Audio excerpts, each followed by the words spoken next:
Assalamualaikum warahmatullahi wabarakatuh. Perkenalkan, kami dari kelompok 1 yang beranggotakan saya Nia Rahmawati Akmal, Nailatul Fadilah Fitriyah, Nabila Hanun, dan Aksa Rahayulia. Pada kesempatan kali ini, kami akan menjelaskan mengenai metode penghindaran pajak berganda dalam P3B. Untuk pembahasannya, kami telah membagi menjadi 3 submateri, yaitu metode penghindaran pajak berganda menurut UN Model, metode penghindaran pajak berganda menurut OECD Model, dan yang terakhir, metode penghindaran dalam beberapa P3B di Indonesia. Untuk yang pertama, metode penghindaran pajak berganda menurut UN Model akan saya jelaskan. Metode penghindaran pajak berganda dalam UN Model diatur dalam pasal 23A dan pasal 23B. Untuk yang pertama, metode pembebasan pajak UN Model atau Exemption Method yang diatur dalam pasal 23A. Pasal 23A ini terdiri dari 4 ayat, yang mana ayat 1 dalam UN Model membahas mengenai metode pembebasan sebagai salah satu dari 2 metode yang dapat digunakan untuk mengeliminasi pajak berganda yang terjadi di negara domisili. Yang ayat 2-nya yaitu membahas mengenai ketentuan pengecualian dari ketentuan umum yang diatur dalam pasal 23A ayat 1.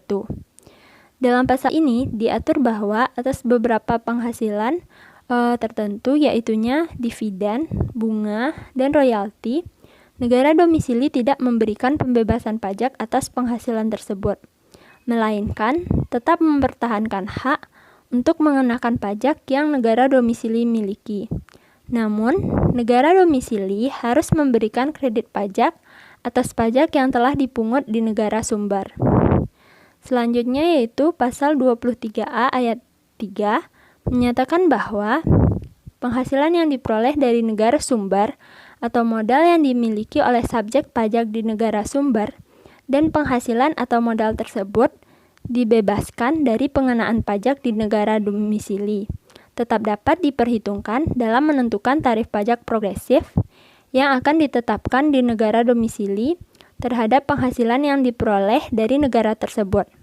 Atau dengan kata lain, meskipun negara domisili tidak mengenakan pajak atas penghasilan yang diterima dari negara sumber atau modal yang dimiliki di negara sumber, karena negara domisili menerapkan metode pembebasan, negara domisili tetap memiliki hak untuk mengikutsertakan jumlah penghasilan atau modal yang berasal dari negara sumber untuk menentukan tarif yang digunakan dalam penghitungan jumlah pajak yang terutang di negara domisili. Selanjutnya yaitu pasal 23A ayat 4 menyatakan ketentuan-ketentuan pada pasal 23A ayat 1 tidak dapat diberlakukan. Atau dengan kata lain, negara domisili tidak lagi wajib untuk memberikan pembebasan pajak atas penghasilan yang diterima dari negara sumber. Selain itu, pembatasan kewajiban pemberian pembebasan pajak oleh negara domisili berdasarkan pasal 23A ayat 4 UN Model juga diterapkan saat negara sumber memberlakukan pasal 10, 11, 12, atau 12A UN Model dalam menentukan perlakuan pajak atas penghasilan berupa dividen, bunga, royalti, atau imbalan jasa teknik. Selanjutnya kita masuk ke metode yang kedua, yaitu metode kredit pajak UN Model. Metode kredit pajak UN Model ini diatur dalam pasal 23B yang terdiri atas 2 ayat. Ayat 1 mengatur mengenai penerapan metode kredit sebagai metode eliminasi pajak berganda untuk semua jenis penghasilan yang dapat dikenakan pajak di negara sumber. Berdasarkan metode ini, negara domisili diperbolehkan untuk mengenakan pajak atas penghasilan yang berasal dari negara sumber. Namun, harus memberikan pengurangan atas pajak yang telah dipungut atas penghasilan tersebut di negara sumber. Dan yang terakhir yaitu pasal 23B ayat 2, menjelaskan bahwa negara domisili diberikan hak untuk memperhitungkan penghasilan dari negara sumber yang dibebaskan dari pengenaan pajak dalam menentukan tarif progresif yang akan diberlakukan ketika menghitung pajak di negara domisili. Baiklah, sekian penjelasan dari saya.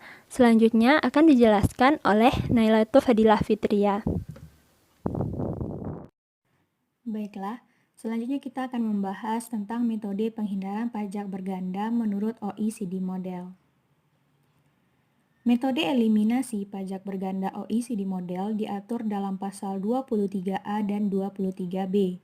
Penerapan pasal 23A dan 23B OECD model ini hanya berlaku untuk negara domisili.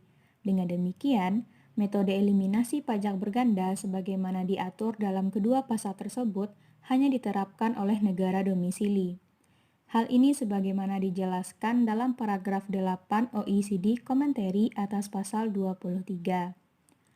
Setiap negara memiliki kebebasan untuk memilih metode mana yang akan digunakan dalam mengeliminasi pajak berganda. Berdasarkan OECD model, tidak ada metode pembebasan ataupun metode kredit yang ditujukan untuk menjadi satu-satunya metode mutlak.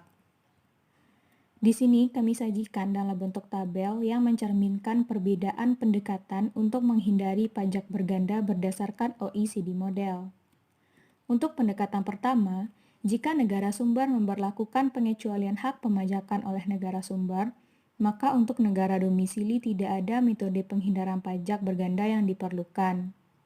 Untuk pendekatan kedua, jika negara sumber memberlakukan alokasi hak pemajakan terbatas kepada negara sumber, maka negara domisili bisa menerapkan metode kredit yang didasarkan pada pasal 23B OECD model. Untuk pendekatan ketiga, jika negara sumber memberlakukan alokasi hak pemajakan tidak terbatas kepada negara sumber, maka negara domisili bisa menerapkan metode pembebasan yang didasarkan pada pasal 23A OECD model. Untuk pendekatan keempat, jika negara sumber memberlakukan alokasi hak pemajakan eksklusif kepada negara sumber, maka negara domisili tidak mempunyai hak pemajakan.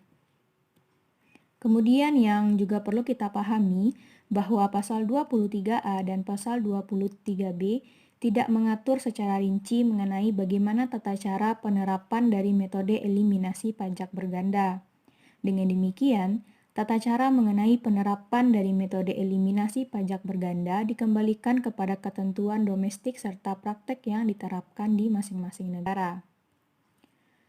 Selanjutnya kita membahas metode pembebasan pajak dalam pasal 23A OECD model. Pasal 23A OECD model merupakan ketentuan yang mengatur mengenai metode eliminasi pajak berganda berupa metode pembebasan pajak. Pasal ini terdiri dari 4 ayat yaitu dengan rumusan. Pasal 23A ayat 1 OECD model membahas mengenai metode pembebasan sebagai salah satu dari 2 metode yang dapat digunakan untuk mengeliminasi pajak berganda yang terjadi di negara domisili. Dari rumusan pasal 23A ayat 1 OECD model ini, dapat disimpulkan bahwa atas penghasilan yang diterima atau modal yang dimiliki oleh subjek pajak dalam negeri, yang penghasilan atau modal tersebut dapat dikenakan pajak di negara sumber, harus dibebaskan dari pengenaan pajak di negara domisili.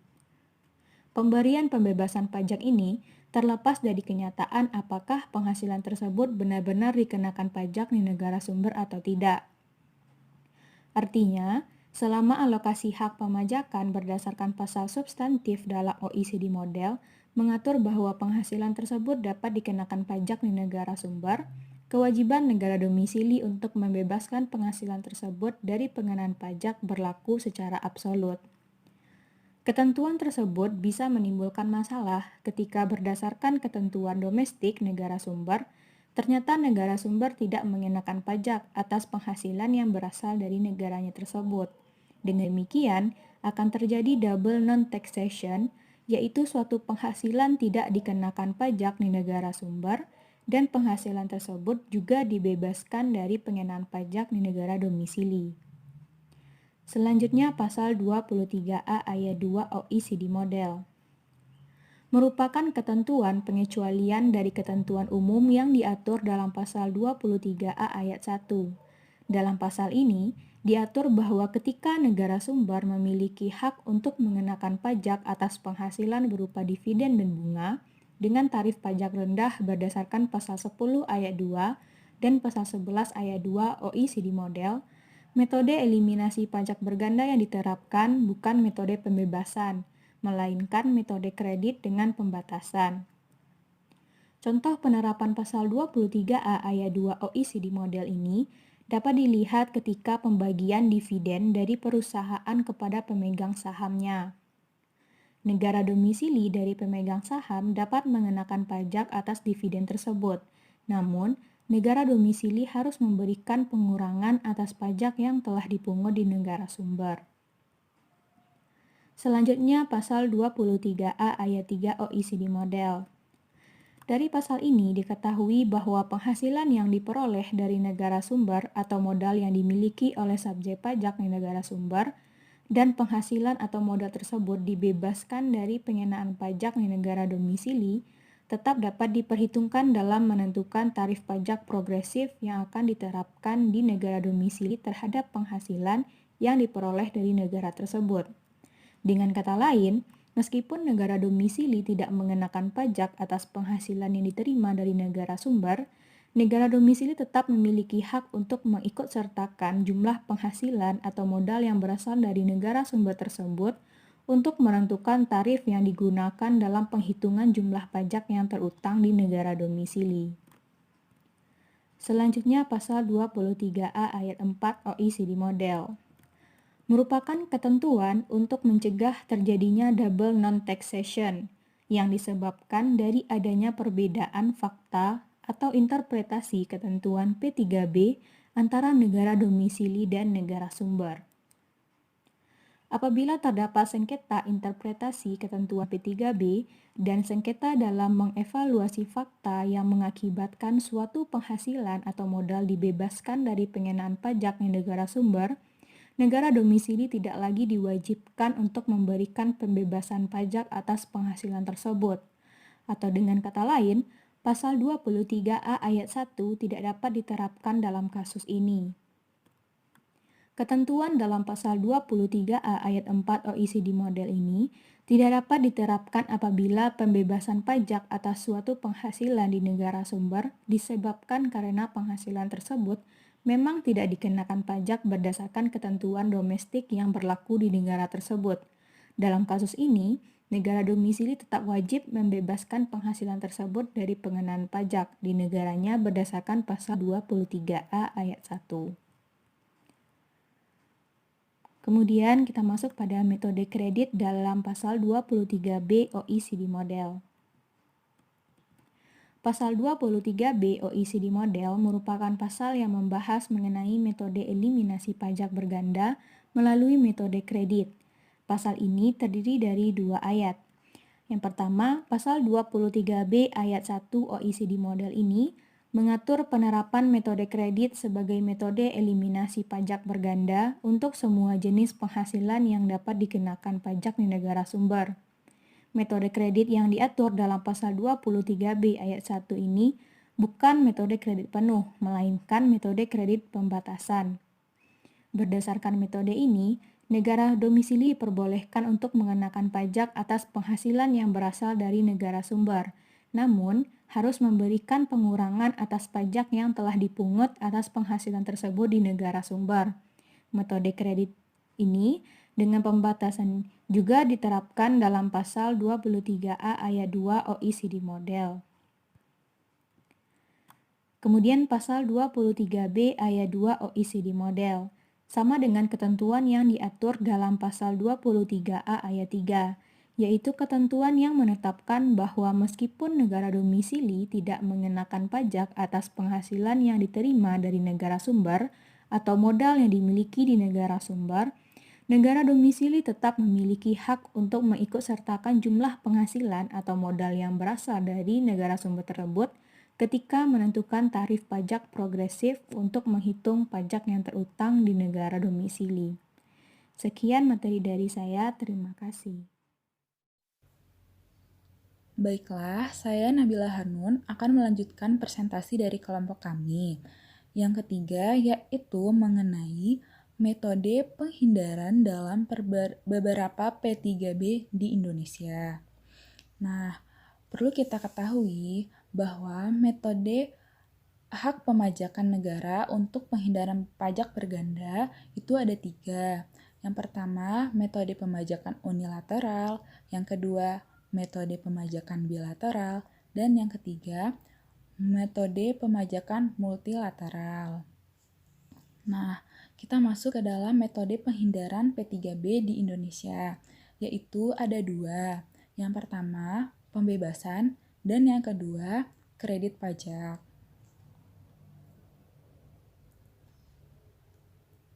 Yang pertama ada metode pembebasan. Metode ini menghendaki suatu negara pemegang yurisdiksi pemajakan sekunder atau domisili untuk dengan rela melepaskan hak pemajakannya dan sepertinya mengakui pemajakan eksklusif di negara lain atau negara sumber. Nah, jenis-jenis metode pembebasan ada 3. Yang pertama, pembebasan subjek pajak. Yang kedua, pembebasan objek pajak.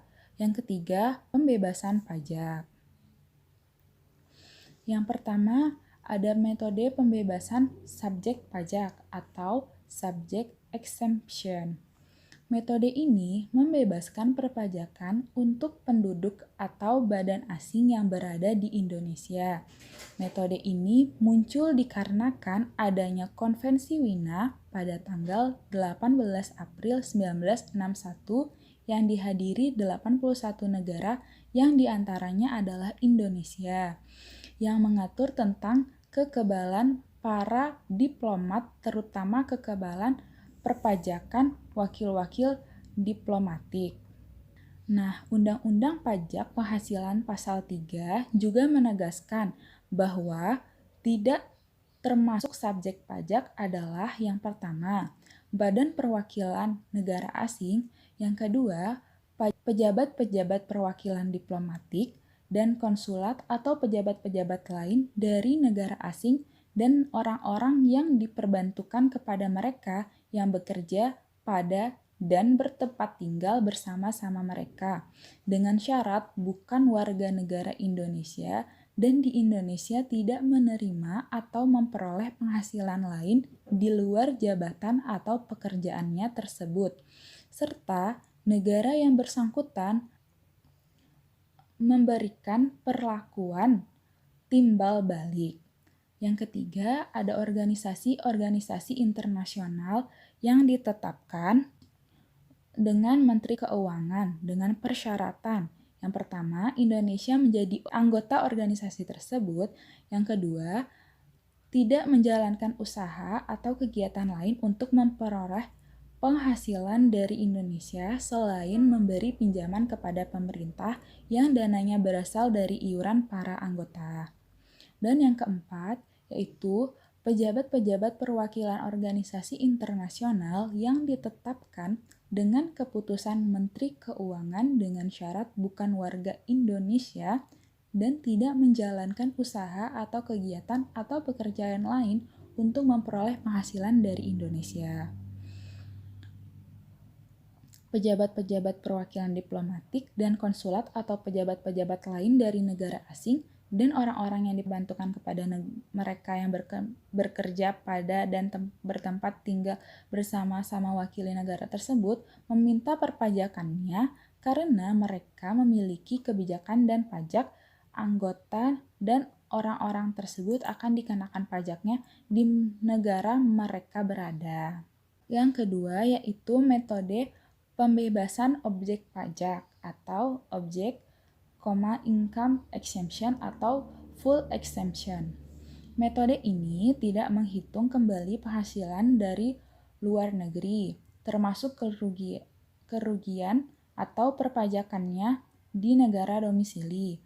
Dengan demikian, penghasilan atau laba dari luar negeri dianggap terpisah dan tidak perlu dikenakan pajak lagi, seperti pajak penghasilan final. Nah, yang ketiga, metode pembebasan pajak atau tax exemption atau exemption with progression. Pada dasarnya, metode ini menghitung kembali jumlah penghasilan maupun kerugian dari luar negeri pajak yang dibebaskan sebanding dengan penghasilan luar negeri dibanding keseluruhan dikalikan pajak terutang atas keseluruhan. Bila mana dari luar negeri mengalami kerugian, maka kerugian tersebut diperhitungkan sehingga akan mengurangi pajak terutang dalam negeri, meskipun tidak ada pembebasan pajak karena kerugian secara otomatis telah mengurangi pajak. Yang kedua yaitu metode pengkreditan. Metode ini pada prinsipnya menghitung kembali jumlah penghasilan dari luar negeri dan jumlah pajak terutang keseluruhan di negara domisili pajak yang telah dibayar di luar negeri dapat mengurangkan pajak terutang di Indonesia.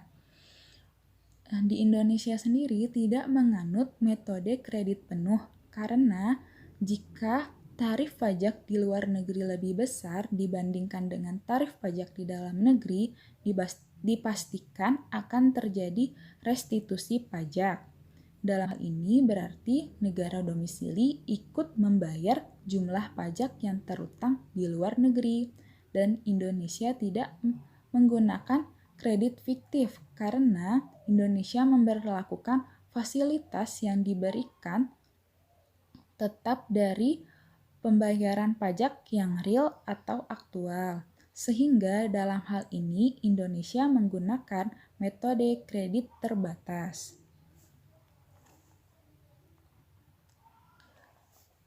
Metode kredit terbatas, metode ini membatasi pajak yang dibayar di luar negeri, dapat dikreditkan atau dapat dijadikan sebagai pengurang PPh terutang dalam negeri, sebatas pajak yang dibayar di dalam negeri atau paling tinggi adalah sebesar tarif pajak yang ada di dalam negeri. Nah, ada beberapa bentuk dalam kredit terbatas ini yang selanjutnya akan dijelaskan oleh teman saya. Selanjutnya kita lanjutkan dengan beberapa contoh soal terkait dengan metode penghindaran pajak berganda yang diterapkan di Indonesia, yaitu kredit terbatas. Dalam metode kredit terbatas ini ada beberapa bentuk yang menjadi perhatian kita. Yang pertama adalah kompensasi kerugian, yang kedua adalah laba perusahaan yang dihasilkan dari beberapa negara dengan tarif pajak yang berbeda, serta yang ketiga adalah laba perusahaan. Kemudian ada pendapatan lain yang dihasilkan oleh perusahaan tersebut dari negara dengan tarif pajak yang berbeda.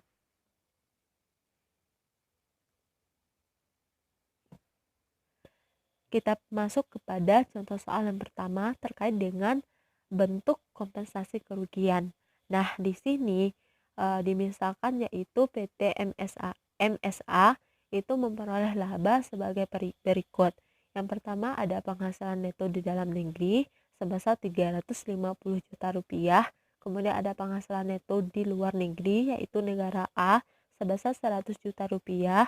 Kemudian ada juga kerugian yang diderita oleh PT MSA ini dari negara A dari tahun lalu sebesar 50 juta rupiah. Sehingga jumlah penghasilan neto yang diperoleh oleh PT MSA dalam tahun berjalan adalah sebesar 400 juta rupiah, yaitu penghasilan dalam negeri sebesar 350 juta rupiah ditambahkan dengan penghasilan neto luar negeri dari negara A 100 juta rupiah serta dikurangi dengan kerugian yang diderita oleh PT MSA ini dari negara A yaitu kerugian dari tahun lalu sebesar 50 juta rupiah.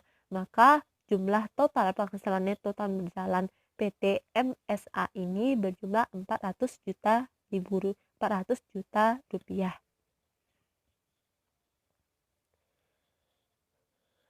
Kemudian selanjutnya kita perlu menghitung berapa PPh terutang oleh PT MSA ini. Di sini kami kelompok penyaji telah menyajikan dalam dua bentuk, yaitu PPh terutang setelah kompensasi kerugian, kemudian ada PPh terutang sebelum kompensasi kerugian. Yang pertama yaitu PPh terutang tarif tarif pasal 17 setelah kompensasi sebagai berikut. Yang pertama itu adalah 5%, totalnya adalah 400 juta rupiah. Ini setelah kompensasi, maka dasar pengenaan pajaknya itu tentunya yang jumlah penghasilan neto 400 juta rupiah. Maka di sini kita menghitung dengan tarif PPh pasal 17 tarif progresif, yaitu dengan 3 lapisan. Yang pertama 5% dikali 50 juta rupiah, 2.500.000 rupiah. Kemudian 15% dikali 200 juta rupiah, 30 juta rupiah, serta 25% dikali sisanya dari 400 juta tersebut, yaitu 150 juta. Maka 25% dikali 150 juta, totalnya adalah 37.500.000 rupiah. Maka PPh terutang oleh PT MSA setelah kompensasi kerugian berjumlah 70 juta rupiah. Sementara jika kita hitung sebelum kompensasi, maka jumlah PPh terutang oleh PT MSA ini berjumlah 82.500.000 rupiah. Tentunya dari dua model penyajian ini itu menghasilkan dua angka yang sangat berbeda secara signifikan, yaitu berbedanya sebesar 12.500.000 rupiah.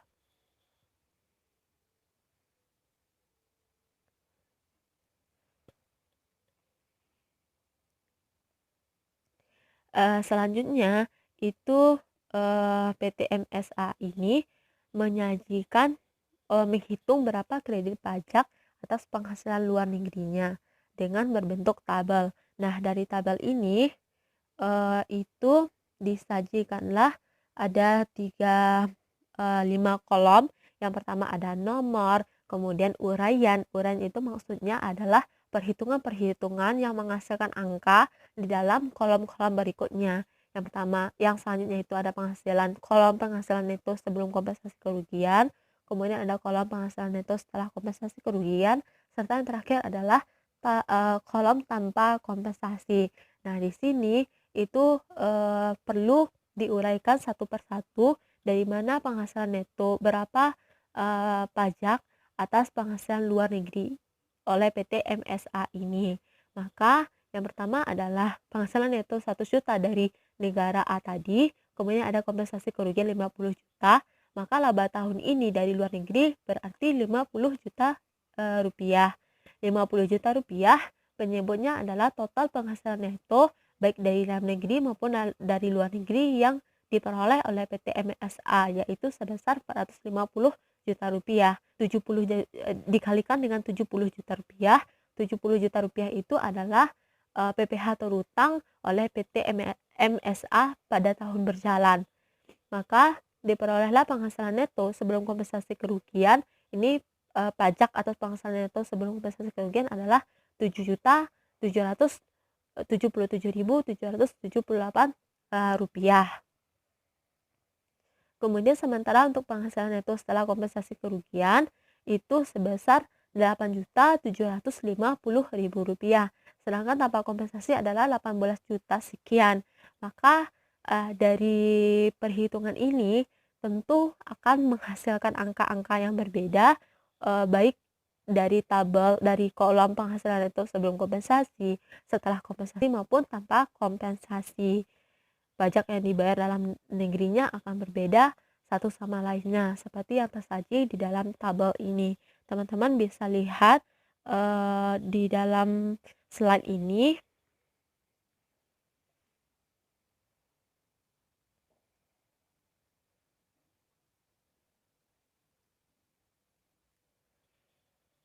Nah, selanjutnya itu adalah contoh terkait dengan laba perusahaan yang dihasilkan dari beberapa negara dengan tarif pajak yang berbeda. Nah, di sini kita ambil contoh dalam perusahaan yang sama, yaitu PT MSA menghasilkan laba dalam tahun berjalan sebagai berikut. Yang pertama, kita harus tentukan dulu berapa penghasilan neto dalam negeri. Di sini diketahui sebesar 500 juta rupiah. Kemudian penghasilan neto di luar negeri dari negara A 100 juta rupiah, dan tarif PPh yang berlaku di negara A itu adalah 20%.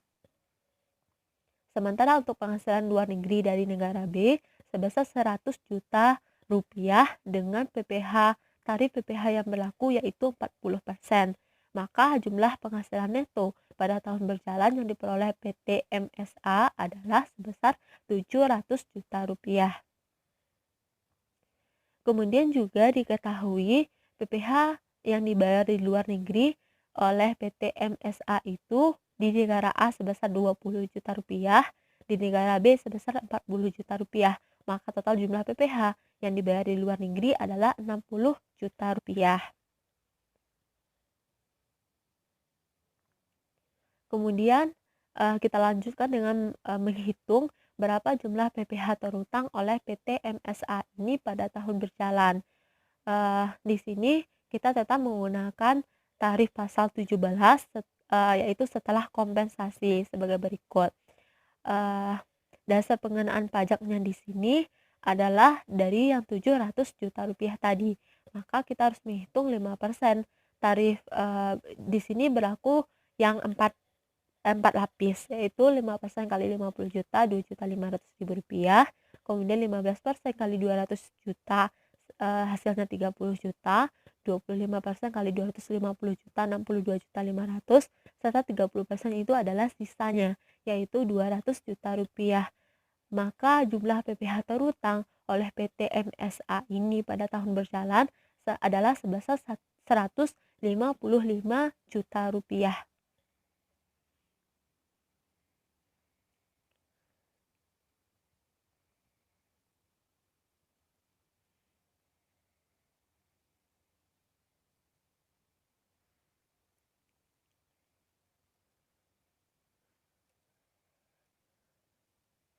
Nah, di tabel berikut itu ada kredit pajak atas penghasilan luar negeri yang digabung dan ada juga dari masing-masing negara sebagai berikut.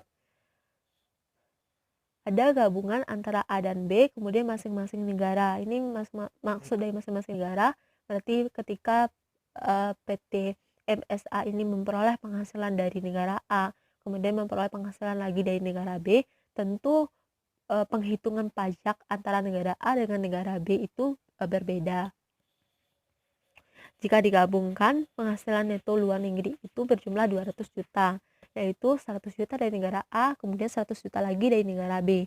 Dan kemudian 200 juta, penyebutnya 700 juta itu adalah penghasilan neto yang diperoleh oleh PT MSA ini, serta dikalikan dengan 155 juta, yaitu penghasilan PPh terutang pada tahun berjalan. Maka jika digabung itu berjumlah 44.285.714 rupiah. Itu untuk yang digabung. Sementara untuk yang dipisah, untuk A itu jika kita hitung berjumlah 22.142.857 rupiah. Sementara jumlah yang dibayar di negara tersebut adalah 20 juta rupiah. Maka yang kita pakai di sini adalah yang 20 juta rupiah. Kemudian ya dia yang memakai yang terendahnya. Sementara untuk di negara B itu jumlahnya itu hanya 22 juta juga, 20 juta juga, tetapi yang dibayar adalah 60 juta rupiah. Maka di sini kita adalah mengambil angka terendah dari pembayaran tersebut, 60 juta, kemudian kita bandingkan dengan 22 juta, maka yang terkecil adalah 22 juta 142.857 rupiah. Maka ini yang kita pakai dalam perhitungan tabel ini.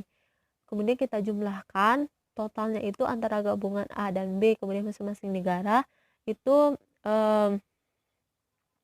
sedikit ada perbedaan, dan itu kalau dari tabel ini tidak terlalu signifikan perbedaannya, sehingga pajak yang dibayar di dalam negeri itu hanya tersisa kalau dari gabungan kolom A dan B itu adalah 155 juta dikurang dengan jumlah yang telah dibayar di luar negeri, yaitu 44.285.714. Kemudian totalnya 110, sebenarnya masing-masing negara 112-an gitu.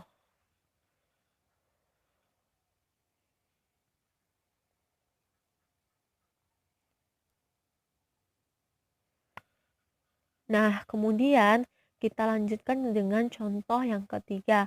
Dari contoh ini adalah laba perusahaan dan ada pendapatan lain yang dihasilkan oleh perusahaan seperti dividen dari negara dengan tarif pajak yang berbeda.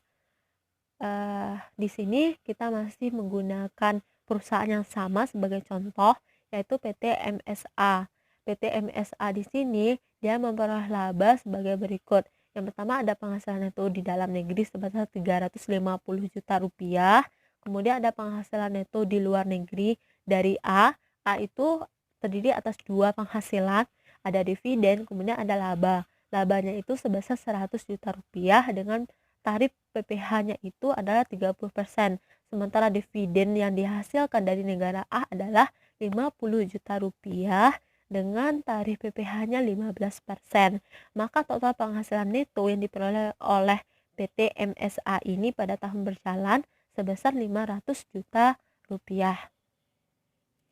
Kemudian juga ada tambahan informasi bahwa PT MSA ini telah membayar pajak di luar negeri.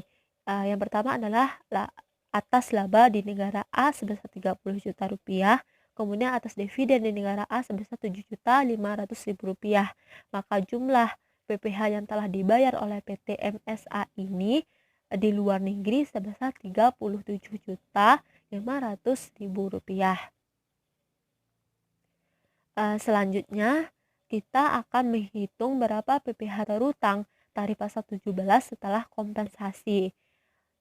Karena di sini yang menjadi dasar pengenaan pajaknya adalah 500 juta, maka tarif yang dipakai di sini adalah yang cukup 3 lapis saja. 5% kali 50 juta, 15% kali 200 juta, kemudian 25% dikali 250 juta. Maka jumlah PPh terhutangnya berjumlah 95 juta rupiah.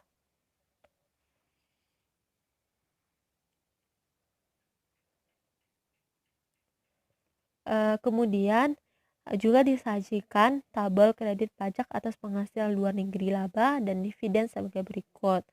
Ada gabungan laba dan dividen, kemudian masing-masing dari laba atau dividen. Perlu diketahui di sini kita mencari berapa penghasilan neto di luar negeri. Penghasilan neto di luar negeri itu adalah sebesar 150 juta rupiah, yaitu dari laba sebesar 100 juta, kemudian dividen sebesar 50 juta. Kemudian maka 150 dibagi dengan 500 juta. 500 juta itu adalah penghasilan neto, baik berasal dari dalam negeri maupun dari luar negeri, dikalikan dengan 95 juta. 95 juta itu adalah PPh terhutang PPh pasal 17, maka jumlahnya adalah 28.500.000 rupiah. Sementara jumlah total penghasilan pajak PPh pasal yang dibayar di luar negeri itu adalah 37.500. Maka gabungan laba dan dividen yang diambil angkanya adalah yang 37.500.000 rupiah. Kemudian juga dari masing-masing dividen, dari masing-masing laba atau dividen, yang pertama kita hitung dulu dari laba yaitu 100 juta, maka jumlah pajaknya itu adalah 19 juta rupiah. Kemudian dari 19 juta rupiah, kemudian yang berasal dari dividen yaitu sebesar 50 juta rupiah. Itu total jumlahnya PPh yang dibayar adalah 9,5 juta rupiah. Kemudian PPh yang dibayar untuk laba itu sendiri 30 juta, sementara untuk dividen adalah 7.500.000.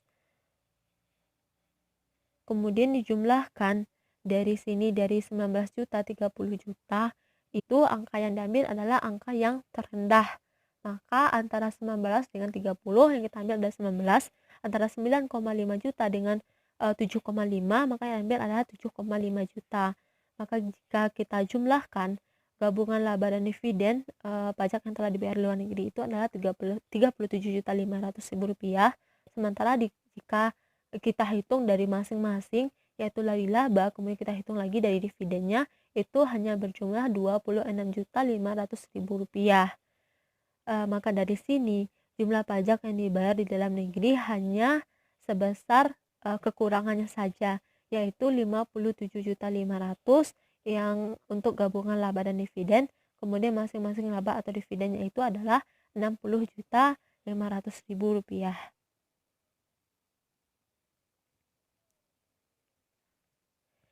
Nah, dari sini berdasarkan PPh pasal 2424, besarnya kredit pajak sebagaimana dimaksud dalam pasal ayat 1 adalah sebesar pajak penghasilan yang dibayar atau terutang di luar negeri.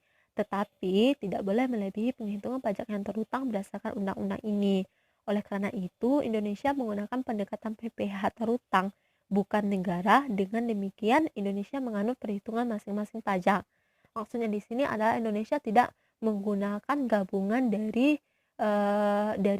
satu negara dengan negara lain, dengan satu negara dengan lain, melainkan adalah Indonesia menganut penghitungan masing-masing pajak dari satu negara negara lain, karena antara satu negara dengan negara lain itu bisa menggunakan tarif pajak yang berbeda sehingga penghitungannya juga akan berbeda.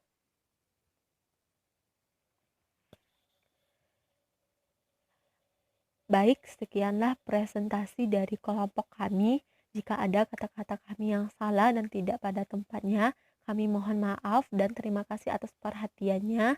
Kami sudahi dengan wassalamualaikum warahmatullahi wabarakatuh.